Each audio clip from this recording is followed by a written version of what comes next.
Halo pemirsa Kitab Mawas Diri. Untuk video kali ini saya akan menyampaikan satu cerita sejarah yang mesti tidak kalah menarik untuk diulas dan dibahas secara lugas. Tanpa berlama-lama, inilah judul ceritanya. Kiai Ageng Banyu-Biru.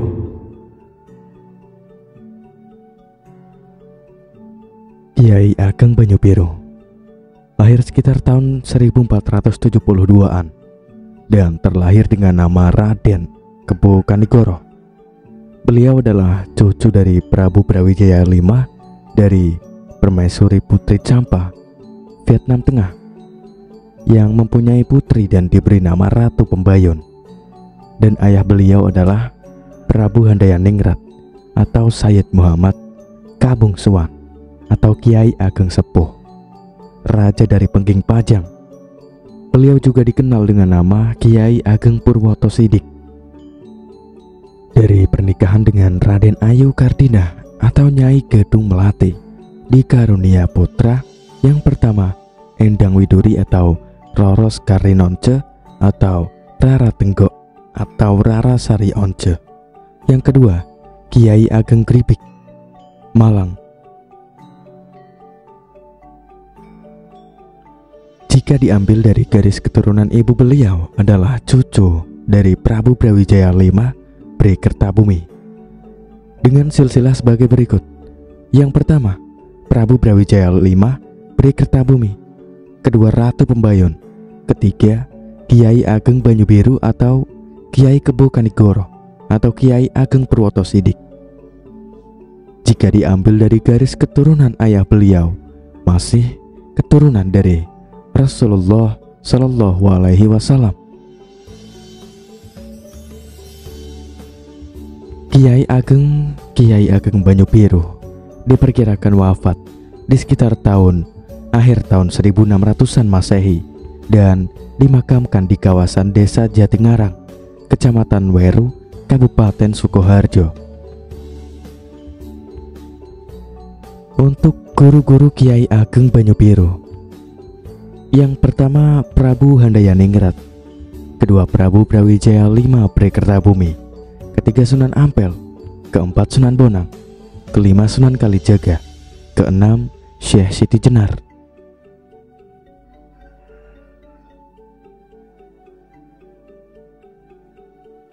Untuk anak-anak Kiai Ageng Banyu-Biru, yang pertama Endang Widuri atau Roros Karinonce atau Rara Tenggok atau Rara Sari Once, kedua Kiai Ageng Gribik, Malang. Untuk murid-murid Kiai Ageng Banyu-Biru, yang pertama Kiai Mas Wila, kedua Kiai Mas Wuragil, ketiga Kiai Mas Manca, ketiga Raden Mas Karbet atau Joko Tingkir. Perjalanan hidup Kiai Ageng Banyu-Biru tersebutlah pada zaman kerajaan Islam Demak Mataram. Seorang Kiai Agung yang gemar laku tapa brata bernama Kiai Ageng Purwoto Sidik, yang lebih dikenal dengan julukan Kiai Ageng Banyu-Biru. Kiai Ageng Purwoto Sidik adalah guru spiritual dari Joko Tingkir atau Raden Mas Karbet, pendiri kerajaan Islam Pajang yang menggantikan dinasti kerajaan Demak Bintoro. Selain berguru kepada Kiai Ageng Purwoto Sidik, Kiai Ageng Banyu-Biru, maka Joko Tingkir atau Raden Mas Karbet juga berguru kepada Sunan Kalijaga atau Wali Agung Tanah Jawa dan Syekh Siti Jenar yang juga dikenal dengan Syekh Ali Hasan atau Syekh Lemah Abang. Dalam kehidupan spiritualnya, Kiai Ageng Purwoto Sidik sering mengembara dan berpindah-pindah dari daerah satu ke daerah yang lain. Maka tak heran bila dalam pengembaraan tersebut Kiai Ageng Purwoto Sidik banyak meninggalkan petilasan-petilasan untuk bertapa brata atau tempat bermukim yang beliau tinggalkan. Selanjutnya, kisah orang tua Kiai Ageng Banyu-Biru. Prabu Brawijaya V Bri Kertabumi mempunyai putri yang bernama Ratu Pembayun dari Permaisuri Putri Champa, Vietnam Tengah, yang kemudian dinikahkan dengan Ratu Pajang Pengging yang bernama Sri Handayaningrat. Beliau adalah raja yang sakti, juga seorang panglima di medan laga. Menurut catatan, banyak ratu-ratu Sabrang yang ditaklukkan. Banyak daerah-daerah berlindung pada Prabu Handayaningrat karena kesaktiannya. Prabu Handayaningrat ketika masih muda gemar sekali berperang. Raja Bali bernama Prabu Kalakerjita dari negara Bali Agung tak mengakui kekuasaan Sri Narendra Brawijaya Majapahit. 3 tahun sudah Raja Bali Agung tak mengaturkan upeti ke Majapahit. Raja Bali Agung Prabu Kalakerjita berusaha mencari dan meminta bantuan pada negara lain untuk menyerang Majapahit. Konon prajurit sejumlah 3 leksa. 1 leksa sama dengan 10.000, 3 leksa sama dengan 30.000 dikerahkan untuk memukul negara Blambangan. Prajurit negara Bali Agung unggul para adipati Brangwetan, kawasan-kawasan di timur, dibikin tunduk olehnya. Waktu itu orang-orang Bali sedang mujur nasibnya, selalu unggul dalam peperangan. Sebaliknya, prajurit-prajurit Jawa nasibnya sedang sial. Mereka kalah dalam peperangan. Ketika pasukan-pasukan dari Bali menyerang ke arah barat, prajurit-prajurit Majapahit yang bertempur melawannya banyak yang dikalahkan oleh prajurit-prajurit dari Bali. Waktu itu Raja Majapahit, Prabu Brawijaya, sangat kesal memikirkan tentang kekalahan Medyabala Majapahit menghadapi orang-orang dari Bali Agung beserta sekutu-sekutunya. Konon Sri Brawijaya mengadakan sayembara yang berbunyi, siapa saja yang dapat membantu kesulitan negara Majapahit dapat mengalahkan musuh dari negara Bali Agung dan sekutu-sekutunya, maka akan diambil menantu oleh Raja Majapahit, Sang Prabu Brawijaya.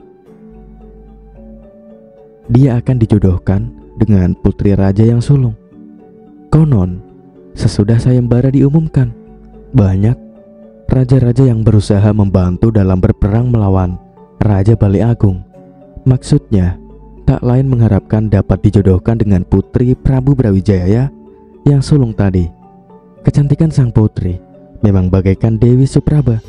Konon Sri Handayaningrat dari Pajang Pengginglah yang memasuki sayembara Raja Majapahit, menang dalam peperangannya. Akhirnya Raja Bali menyerah kalah.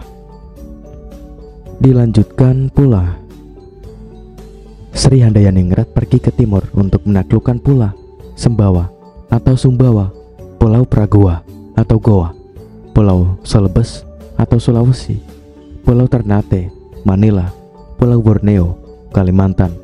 Rajanya menyerah tunduk pada Sri Handayaningrat, termasuk seluruh kawasan daerah jajahannya. Sri Handayaningrat ke pulau yang besar dan memanjang bernama Pulau Sumatera. Rajanya pun dapat dikalahkannya. Konon Sri Handayaningrat telah melebarkan jajahan Majapahit hampir ke seluruh pelosok Nusantara. Kesemuanya pun tunduk menyerah pada Majapahit. Ratu Pembayun mempunyai adik lelaki bernama Sang Lembu Peteng.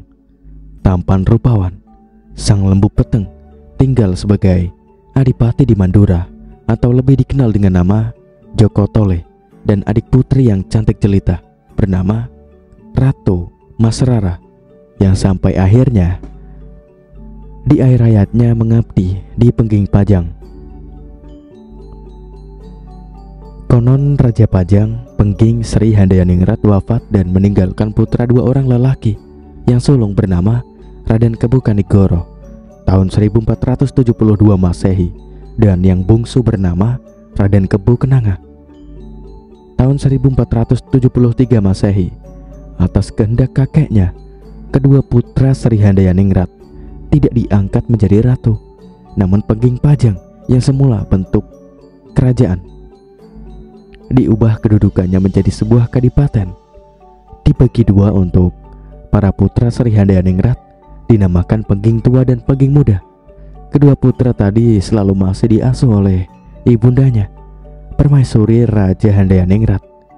Tak selang berapa lama, Ibunda Permaisuri Handayaningrat meninggal dunia. Jadilah Raden Kebokanegara dan Raden Kebokenanga yatim piatu yang tak mempunyai ibu dan bapak lagi. Karena kejadian ini, kakeknya Prabu Brawijaya mengendaki kedua cucunya untuk dibawa ke Majapahit. Raden Kebokenanga dan Raden Kebokanegara dianggap oleh Prabu Brawijaya seperti putra mereka sendiri. Kasih sayang tertumpah kepada mereka, apalagi Permaisuri Raja, Kanjeng Ratu Andarawati, sangat menyayangi mereka. Raja dan Permaisuri seperti ayah dan ibu bagi mereka.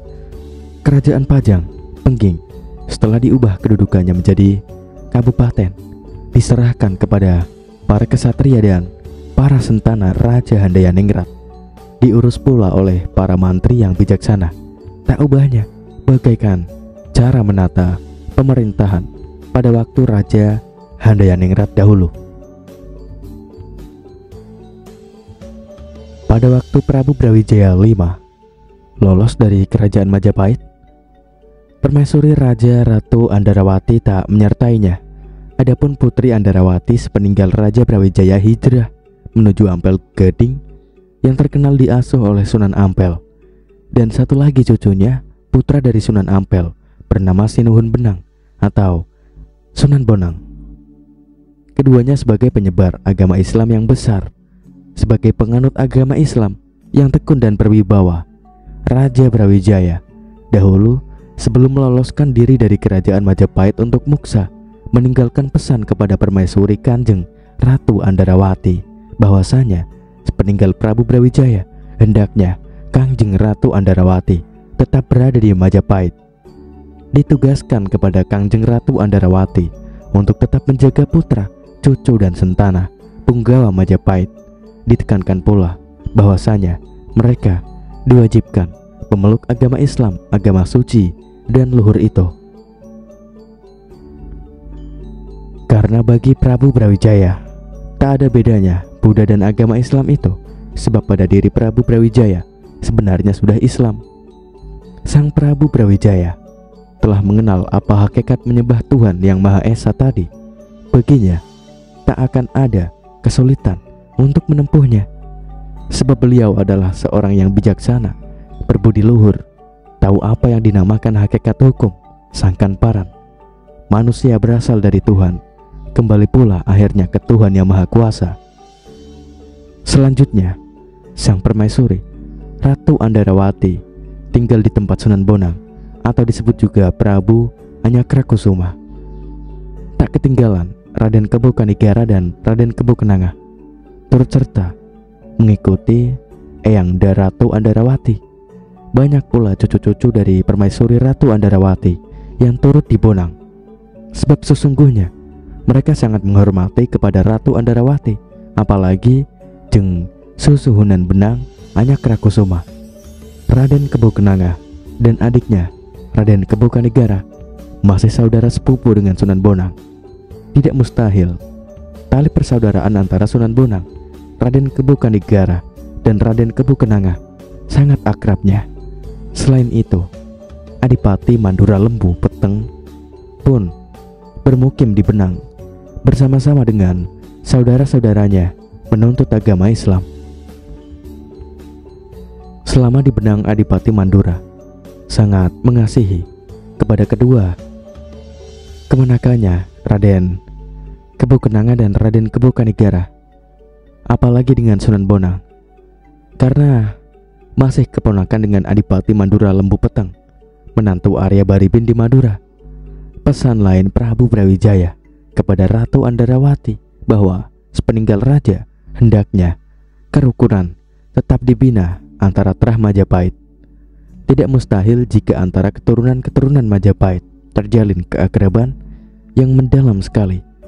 Terbukti Sunan Giri, Sunan Derajat, Sunan Kudus, Sunan Kalijaga, dan Sunan Gunung Jati mengasihi kepada Raja Putra Majapahit Raden Kebokenanga dan Raden Kebokanegara. Tak ubahnya mereka memberikan bakti dan sayang kepada Prabu Brawijaya Ratu Agung Majapahit. Tak berapa lama, Ratu Dwarawati Permaisuri Prabu Brawijaya mangkat dikarenakan sudah lanjut usianya. Jenazahnya dimakamkan di Karangkemuning. Banyak putra santana keturunan Majapahit yang sedih karenanya. Mereka seakan-akan kehilangan pepundhen orang tua. Kemudian menyusul Sunan Bonang juga telah wafat. Jenazahnya dimakamkan di asrama Sunaya Bonang, ditandai dengan Sengkala Wisik Sukji Adining Pumi, tahun Jawa 1445 atau tahun Masehi 1523. Digantikan oleh adiknya Sunan Derajat dengan gelar Wali Gos Kutu Brahman. Konon, selang setengah tahun dari wafatnya Sunan Bonang, mangkat pula di Pati Mandura Lembu Peteng. Jenazahnya dimakamkan di Karangkajenar, terletak di bagian bawah makam Ibu Pramaswari. Putranya menggantikan sebagai Dipati Mandura yang bernama Lembuwara. Sepeninggal Ratu Andarawati, Sunan Bonang dan pamandanya Adipati Lembu Peteng Mandura, Raden Kebo Kanigara dan Raden Kebo Kenanga, merasa waktunya kembali ke Pengging, sebab kedua-duanya ingin mengabdikan pada jalan kehidupannya masing-masing. Raden Kebo Kanigara memilih bermukim di Gunung Merapi, hidup sebagai seorang penyebar agama Islam bersama dengan istri sebagai Endang dan putra-putranya sebagai Manguyu dan Jejanggan. Kiai Ageng Banyu-Biru membuang semua ambisi politiknya dan strategi meraih kekuasaan yang agak berbeda. Karena itulah beliau tampil kiai yang soleh dan terpelajar, tidak lagi berkuasa sebagai bendera di atas bawahnya. Dia beralih sebagai empu bagi santri-santrinya. Beliau adalah kiai dari pesantren di daerah yang bernama Banyu-Biru di wilayah Sukoharjo, Jawa Tengah. Seorang ulama yang rendah hati, yang menolak penghormatan dan sanggup bergabung dengan pengikut-pengikutnya untuk bekerja di sawah dan ladang. Raden Kebo Kanigoro memilih kehidupannya sebagai layaknya seorang santri. Tak diinginkannya hidup selayaknya seorang raja putra Pengging. Seluruh penduduk dalam pimpinan Raden Kebo Kanigara sangat maju ibadahnya, tekun dalam mendalami agama. Semuanya melakukan ibadah agama Islam. Sehari-hari yang mereka lakukan hanyalah beribadah. Setelah bersembayang, pergilah ke sawah atau ke ladang.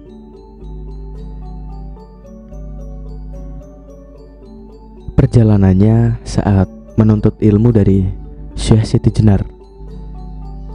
Ada seorang waliullah sakti bernama Syekh Siti Jenar Sosohunan di Lemah Bang, terkenal seorang ahli laku tapa berata, memiliki segala ilmu tinggi, ahli rasa dan tak akan terkecoh ataupun keliru dalam membedakan rasa manisnya gula dan bukan gula.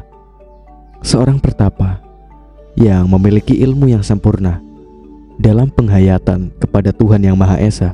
Beliau tahu dalam penghayatan kehidupannya dalam menjalankan ibadah agama mana ada dan mana tiada, dan memahami tentang ajaran manunggaling kawula dan Gusti, juga awal dari ada dan akhir dari ada. Singkat kata, Syekh Siti Jenar adalah seorang yang tahu apa yang akan terjadi, seorang yang bersifat terbuka di dalam sikap dan hatinya maupun dasar-dasar penghayatan hidupnya. Seorang waliullah sakti yang sudah tanpa aling-aling atau penghalang lagi, memiliki ilmu mampu tak kena pati, sempurna dalam pelepasan diri, mendalami sedalam-dalamnya akan ilmu kesempurnaan hidup atau kemuksaan diri. Kiai Ageng Banyu-Biru menerima kedatangan waliullah Syekh Siti Jenar dengan segala kerendahan hati dan keterbukaannya.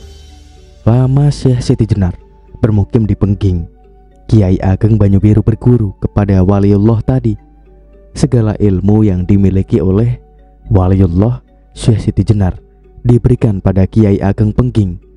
Singkat cerita, tak ada ilmu yang tidak diajarkan padanya. Sekarang Kiai Ageng Pengging hampir setara ilmunya dengan Syekh Siti Jenar.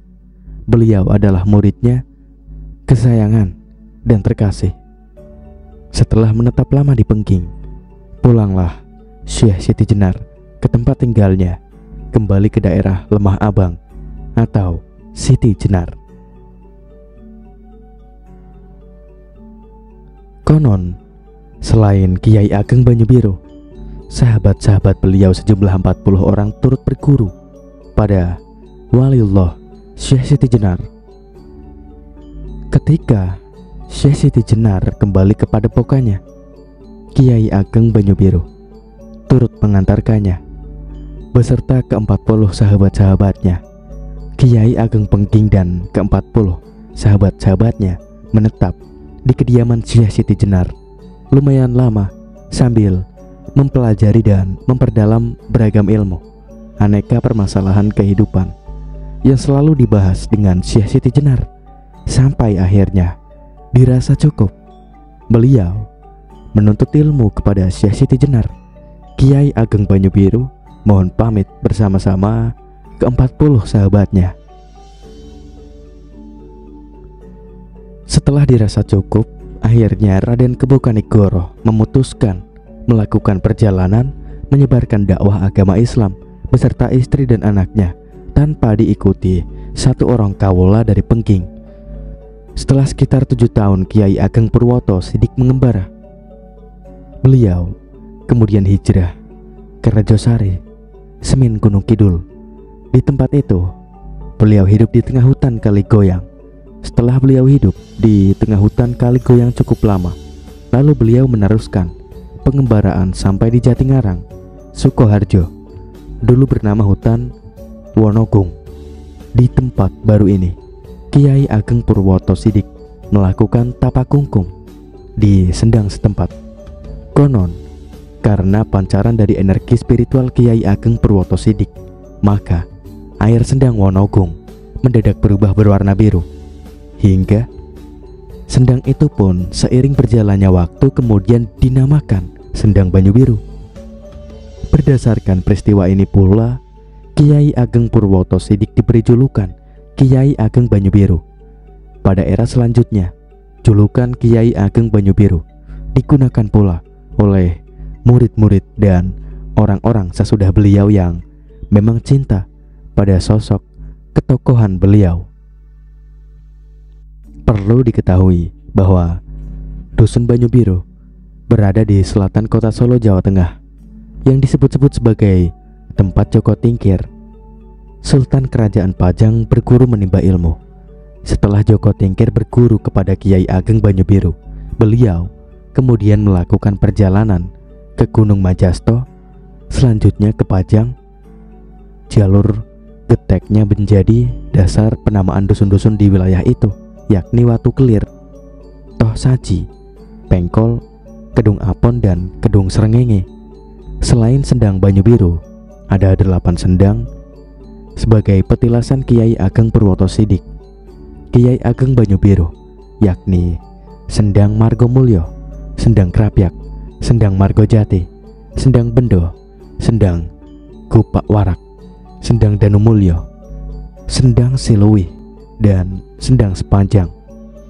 Sendang Gupak Warak berada di Wonogiri, dan sendang lainnya tersebar di Weruh, Sukoharjo. Semua sendang itu kini airnya telah menyusut. Bahkan Sendang Banyu-Biru sudah tidak lagi mengeluarkan air dan dibiarkan menjadi kolam kering penampung air hujan, dan di atasnya dibangun sebuah masjid. Setelah meninggalnya Syekh Siti Jenar, murid-murid beliau berduka sangat dalam, seakan-akan mereka ditinggal orang tuanya. Sebab Syekh Siti Jenar selain sebagai guru, di hati mereka tak ubahnya bagaikan orang tua sendiri. Sedih bagaikan anak yatim piatu yang ditinggal kedua orang tuanya. Yang tertinggal hanyalah kenangan kasih sayang Syekh Siti Jenar saja. yang sangat dalam menjangkau di lubuk hati mereka, sehingga mereka seakan-akan turut merasakan penderitaannya maupun kemuliaannya. Setelah peristiwa Syekh Siti Jenar, kemudian beliau mendengar kabar tentang apa yang terjadi dengan adiknya, Kiai Ageng Pengging. Maka demi keamanan beliau dan keluarganya, maka diputuskan untuk melakukan perjalanan untuk sementara menjauh dari suasana politik yang sedang panas pada saat itu, sambil melakukan dakwah sampai keadaan kembali tentram. Untuk sementara urusan pesantren dititipkan kepada para santri-santri beliau, sambil berpesan tetap selalu melakukan dakwah dan jangan sampai berhenti. Ada banyak lika-liku hidup yang harus dilalui tokoh Ki Kebo Kanigara, Kiai Purwoto Sidik Banyu Biru, mulai dari pengejaran dari pihak-pihak yang tidak senang terhadap pribadinya, hingga perjalanan hidupnya yang sering berpindah-pindah karena mencari keselamatan jiwa dan raga, karena rentetan perpolitikan kerajaan dalam perjalanan hidupnya yang berpindah-pindah tersebut. Ki Kebo Kanigara sering berganti nama samaran agar tidak diketahui identitas dirinya. Begitu pula para keturunan dan keluarganya juga selalu berganti nama samaran untuk keselamatan mereka. Dalam perjalanannya, Kiai Ageng Banyu Biru yang biasanya atau rata-rata ditandai dengan pohon jati beserta sebagian keturunan lainnya, telah disebutkan bahwa pada zaman dahulu kala sebuah pohon sering dijadikan tanda atau tetengger atau sandi, sesuatu tanda sebagai pesan rahasia untuk mereka yang memiliki latar belakang tertentu, misalnya tanda pohon sawo. Selalu digunakan oleh para keturunan Panembahan Sawo ing Kajoran, yakni semua para terah Kajoran hampir selalu menggunakan sandi atau tanda pohon sawo bagi semua keturunannya. Dalam kirata bahasa orang Jawa, pohon sawo dikiratabasakan dengan bahasa Al-Quran sebagai sawo sofu vakum. Rapatkanlah barisan kalian, rapatkanlah barisan saudara-saudara kalian, atau rapatkanlah terah keturunan kalian. Ini yang masyhur dan saya dapatkan dari kisah para sesepuh.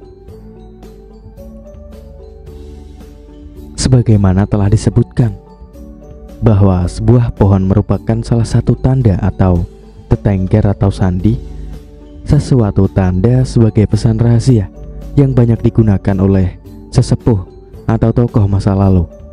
Pohon Bodhi misalnya selalu dipakai simbol atau tanda bagi umat agama Buddha dimanapun berada, sebab pohon Bodhi memiliki nilai sejarah bagi umat Buddha.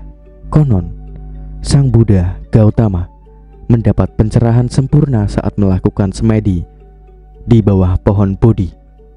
Oleh karena hal tersebut, maka para siswa dan pengikut Sang Buddha sampai saat ini mengistimewakan pohon Bodhi tersebut. Makna pohon Bodhi adalah pohon pencerahan. Dari sini mungkin pula bahwa makna pohon jati dari tanda Kiai Ageng Banyu Biru adalah pohon ilmu sejati yang selalu beliau dalami dan ajarkan pada santrinya. Dan pada akhirnya oleh orang Jawa, tempat singgah bertanda pohon jati tersebut dipakai sebagai tempat mengirim doa kepada tokoh yang bersangkutan. Mengenai banyak petilasan Kiai Ageng Banyu Biru yang ditandai dengan pohon jati, banyak dapat info dari para sesepuh apa kirata bahasa pohon jati yang selalu digunakan tanda atau tetengger atau sandi dari Ki Kebo Kanigara, Kiai Purwoto Sidik Banyu Biru dan keluarganya yang terkenal sebagai murid Syekh Siti Jenar dan berdekatan erat dengan Sunan Kalijaga, sang wali tanah Jawa. Ada kemungkinan makna atau kirata bahasa pohon jati yang rata-rata hampir ada dan melekat dengan Ki Kebo Kanigara, Kiai Purwoto Sidik Banyu Biru dan keluarganya. Dimaksudkan adalah beliau merupakan penganut ilmu sejati, ilmu kasunyatan yang diajarkan Syekh Siti Jenar. Dengan demikian, rata-rata petilasan Ki Kebo Kanigoro Kiai Purwoto Sidik Banyu Biru ditandai dengan pohon jati, artinya pohon keilmuan sejati.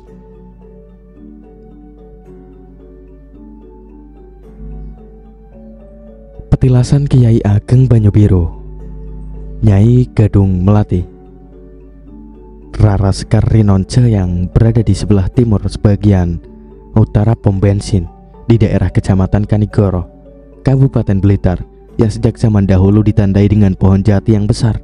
Petilasan tersebut dinamakan petilasan jati kurung, sebab pohon jati tersebut dulu dikurung pagar melingkar di sekelilingnya. Hingga saat ini, pohon jati yang disebut petilasan jati kurung sebagai petilasan ketiga tokoh tersebut beserta para pengikutnya masih berdiri kokoh.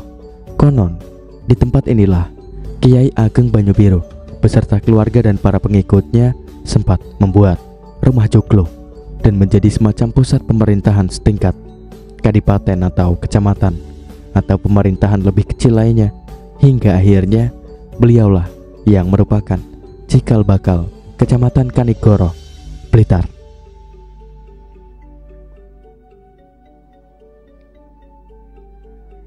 Petilasan Rara Sekar Rinonce yang merupakan anggota keluarga Kiai Ageng Banyu Biru, salah satu tokoh yang cikal bakal Kecamatan Kanigoro Blitar dan sekaligus sebagai cikal bakal Dusun Dogong, Desa Kokodeso, Kecamatan Kanigoro, Kabupaten Blitar.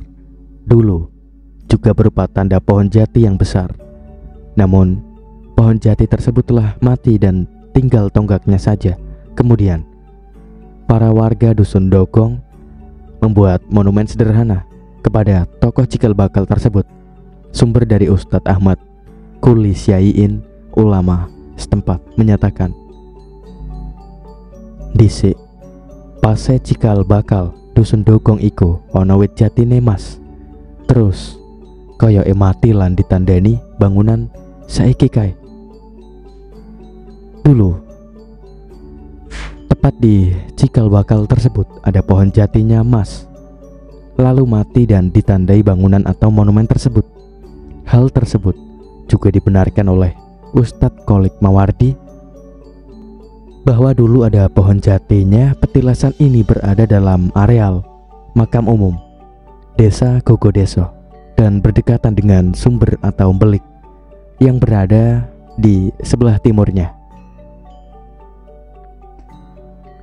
Petilasan Nyai Gadung Melati Kiai Ageng Banyu Biru Rara Sekar Rinonce yang berada di Desa Maliran, Kecamatan Ponggok, Kabupaten Blitar. Petilasan tersebut dinamakan petilasan jati gerot, sebab dulu kala ada pohon jati yang bergerot-gerot ditiup angin. Bahkan sebelum menjadi Desa Maliran, konon desa tersebut dinamakan Desa Jati Gerot. Petilasan tersebut dibangun seperti sebuah makam, padahal hal itu bukanlah makam, tetapi hanyalah sebuah petilasan. Petilasan Nyai Gadung Melati Kiai Ageng Banyu Biru Rara Sekar Rinonce yang berada di Desa Dayu, Kecamatan Ponggok, Kabupaten Blitar. Petilasan tersebut berada dekat sumber mata air. Konon, menurut Mbah Jawoko Jatimalang, petilasan yang ada di Desa Dayu, Kecamatan Ponggok, Kabupaten Blitar tersebut dulu kala ada tanda beberapa pohon yang berada di dekat sumber air, serta bangunan berupa patung singa dan naga sebagaimana yang dibangun etnis Tionghoa. Namun, tanda-tanda patung singa dan naga tersebut sudah tidak ada lagi saat ini. Petilasan Nyai Gadung Melati Rara Sekar Rinonce yang merupakan anggota keluarga Kiai Ageng Banyu Biru yang berada di utara sumber Kucur, Desa Selokajang, Kecamatan Kanigoro, Kabupaten Blitar. Petilasan tersebut juga ditandai dengan pohon jati yang berusia cukup lama. Namun, pohon jati tersebut telah tiada dan ditebang oleh pemilik pekarangan di tempat tersebut. Saat ini hanya terdapat tonggak pohon jati dan bekas dibakari dupa wangi. Terdapat pula cok bakal dari sebagian warga yang nyekar di tempat tersebut. Petilasan Kiai Ageng Banyu-Biru di Dukuh Kaligayam, Desa Rejosari, Kecamatan Semin. Petilasan ini juga ditandai dengan pohon jati pula. Pohon jati yang berusia ratusan tahun tersebut telah roboh dimakan usia. Konon, pohon jati tersebut dinamakan pohon jati beduk di Dukuh Kaligayam sebagai petilasan Kiai Ageng Banyu-Biru ketika singgah dan melakukan kegiatan spiritual di tempat tersebut. Putra Kiai Ageng Banyu-Biru yang bernama Kiai Ageng Kribik juga menggunakan tanda pohon jati untuk menyebut dusun yang ditempatinya, yakni Ki Ageng Kribik di Jatinom, Klaten, Jawa Tengah. Konon, di Jatinom tersebut dahulu juga ditandai pohon jati enom, pohon jati yang masih muda. Tak ada yang diketahui secara pasti di mana pohon jati enom, pohon jati muda tersebut berada. Namun, arti daerah bernama Jatinom tidak lepas dari keturunan Kiai Ageng Banyu-Biru bernama Kiai Ageng Kribik yang menandai daerah tersebut dengan pohon jati. Diceritakan salah satu sesepuh bahwa Kiai Ageng Kribik inilah yang dilegendakan warga Rawa Pening Ambarawa dengan Raden Baru Klinting yang mencari ayahnya di puncak gunung. Tentu saja, tidak semua Kiai Ageng Banyu-Biru semua ditandai atau ditanami dengan pohon jati. Sebab usaha pengejaran Ki Kebukanigara dari rentetan perpolitikan pada masa itu bisa jadi tidak menyempatkan beliau dan para cantriknya untuk memberi semua yang ditempatinya saat beliau singgah dengan pohon jati. Artinya, hanya tempat-tempat tertentu yang nyaman ditempatinya yang diberi tanda atau tetengger atau sandi berupa pohon jati. Misalnya di Kademangan, Blitar, berada di selatan Sungai Berantas, bergandengan dengan Langgar Musola. Juga ada petilasan Nyai Gadung Melati yang merupakan istri dari Ki Kebukanigara. Begitu pula petilasan Kiai Ageng Banyu-Biru yang berada di lereng Gunung Merapi dan lain sebagainya. Tak jauh dari itu, Dusun Sekardangan, Desa Papungan, Kecamatan Kanigara, konon merupakan tempat terakhir ketika Nyai Gadung Melati dan putrinya bernama Rara Skarinonce untuk memutuskan kembali menyusul Kiai Ageng Banyu-Biru di Dusun Sarean, Desa Jatingarang, Kecamatan Weru, Kabupaten Sukoharjo, Jawa Tengah. Mbah Kiai Zainuddin, sesepuh dan ulama daerah Sekardangan, mengatakan, "Embuh, dhisik ceritane Mbah wedok karo anake balik maneh ning Jawa Tengah. Tidak tahu, tapi ceritanya dulu Eyang Putri dan anak perempuannya kembali lagi ke Jawa Tengah. Namun sebelum kembali ke Jawa Tengah, konon Nyai Gadung Melati sempat berkunjung dulu ke rumah anaknya Ki Ageng Kribik yang berada di Malang." Kata Mbah Kiai Zainuddin, "Saturunge balik ning Sukoharjo, Mbahe wedok dhisik menyang Malang dhisik." Hal tersebut juga dibenarkan oleh Mbah Bayan Mayar yang mendapat cerita dari Mbah Markalam, kakeknya. Dari perjalanan dan persinggahan Kiai Ageng Banyu-Biru dan keluarganya yang cukup melelahkan karena rentetan perpolitikan pada saat itu, kemudian mereka kembali menetap terakhir di Dusun Sarean, Desa Jatingarang, Kecamatan Weru, Kabupaten Sukoharjo, Jawa Tengah. Kiai Ageng Banyu-Biru dimakamkan di tempat tersebut. Begitu pula Nyai Gadung Melati, Rara Skarinonce dimakamkan dalam areal makam Banyu-Biru tersebut. Kiai Ageng Banyu-Biru adalah pemimpin sebuah padepokan. Banyak para siswa yang berguru kepada beliau. Kiai Ageng Banyu-Biru dibantu oleh dua orang adik laki-lakinya, yaitu Kiai Mas Wila dan Kiai Mas Wuragil. Di sana sudah beberapa waktu yang lama telah menetap dan berguru seorang pemuda keturunan Prabu Brawijaya V, Kiai Mas Manca. Dia adalah keturunan Arya Jambuleka II sedangkan Arya Jambulka II adalah putra Arya Jambulka I, dan Arya Jambulka I adalah putra selir Prabu Brawijaya V.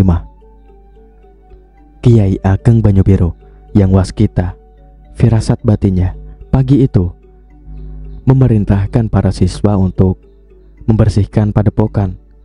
Tak ada yang mengetahui apa maksud beliau. Hanya Kiai Mas Manca yang diberitahu bahwasannya sore hari nanti akan datang seorang tamu keturunan Prabu Brawijaya V yang hendak berguru ke padepokan tersebut. Dan benar, menjelang selesai sembahyang sore, seorang pemuda nampak memasuki padepokan serta meminta izin kepada seorang cantrik atau siswa untuk bertemu dengan Kiai Ageng Banyu-Biru. Cantrik tersebut segera menghadap Kiai Ageng. Diperintahkan Kiai Mas Manca untuk menyambut kedatangan pemuda tersebut yang tak lain adalah Joko Tingkir.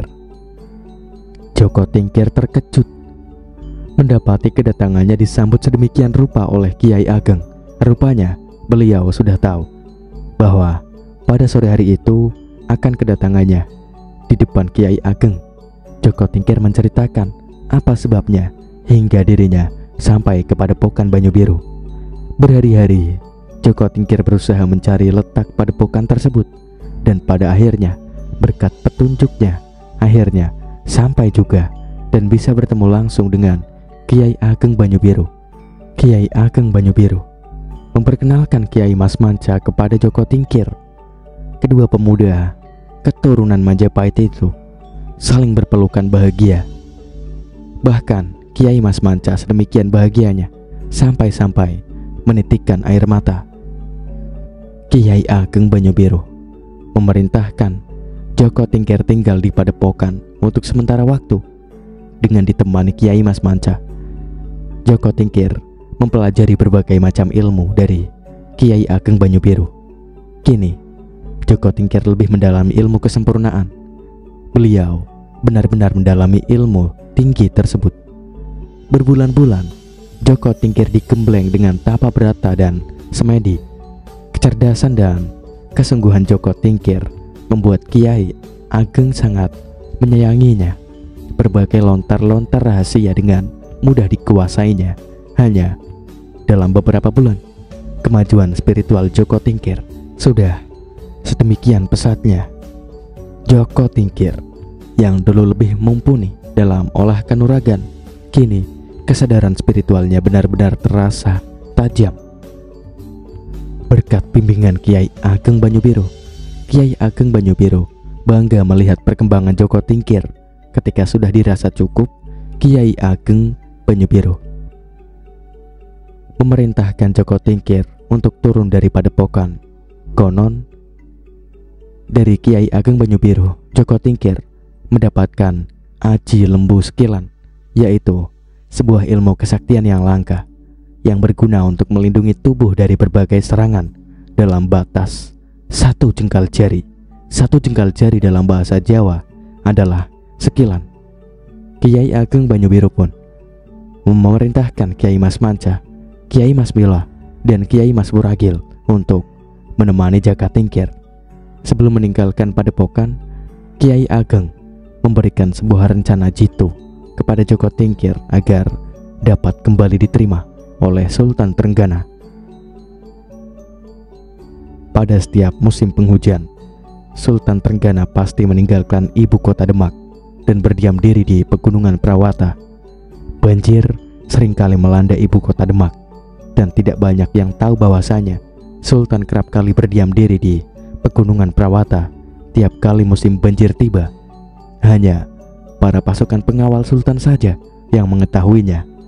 Untuk kembali mendapatkan kepercayaan Sultan Trenggana, Kiai Ageng Banyu-Biru menyarankan kepada Joko Tingkir membuat sebuah keonaran dengan meminta bantuan beberapa gerilyawan. Keonaran tersebut harus mampu mengancam keselamatan Sultan Trenggana yang tengah bermukim di Pegunungan Prawata. Dapat dipastikan tidak bakalan banyak prajurit angkatan bersenjata Demak yang berada di sana. Sebelum pasukan bantuan Demak datang dari Demak menuju Pegunungan Prawata, Joko Tingkir harus secepatnya tampil menjadi sosok penyelamat. Dengan demikian, Sultan pasti akan kembali menaruh kepercayaan kepadanya. Karena didikan dari guru-guru beliau dan ketekunan beliau dalam mendalami ilmu agama, beliau adalah lebih memilih untuk melanjutkan perjuangan untuk menyebarkan agama Islam ke pelosok Nusantara dan meninggalkan semua urusan duniawi.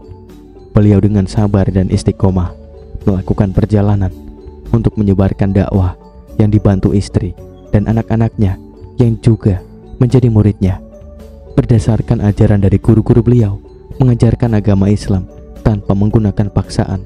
Akhirnya, Kiai Ageng Banyubiru kembali ke pesantren beliau di Dusun Sarean, Desa Jatingarang, Kecamatan Weruh, Kabupaten Sukoharjo, Jawa Tengah. Tidak lama, banyak orang berdatangan ingin bertempat tinggal dan belajar kepadanya. Pemirsa budiman, itulah tadi cerita sejarah untuk kali ini. Nantikan cerita sejarah selanjutnya yang pasti tidak kalah menarik. Jangan lupa berikan masukan kalian, saran kalian, kritik kalian di kolom komentar. Wassalamualaikum warahmatullahi wabarakatuh.